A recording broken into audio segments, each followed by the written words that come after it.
Mayın 18-də Bakı Ağır Cinayətlər Məhkəməsində hüquq müdafiəçisi Rüfət Səfərovun növbəti məhkəmə prosesi keçirilib. Dövlət ittihamçısı Rüfət Səfərovun 9 il müddətinə azadlıqdan məhrum edilməsini istəyib. Prokuror bildirib ki, hüquq müdafiəçisinə qarşı irəli sürülən ittihamlar məhkəmədə tam sübuta yetirilib. Rüfət Səfərov isə ittihamları qəbul etməyərək prokurorun çıxışını gülüşlə qarşılayıb. Məhkəmə prosesi iyunun 5-də vəkillərin müdafiə çıxışları ilə davam edəcək. Rüfət Səfərov 2024-cü ilin dekabrında həbs olunub.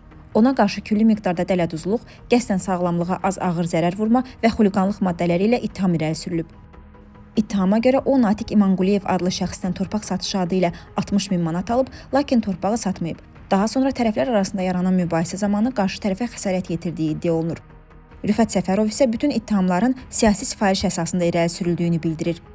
Keçmiş müstəntiq olan Rüfət Səfərov 2015-ci ildə prokurorluq orqanlarından ayrıldıqdan sonra hökuməti tənqid edən çıxışları ilə tanınıb. O daha əvvəldə həbs olunmuş, 2019-cu ildə əfv sərəncamı ilə azadlığa buraxılmışdı.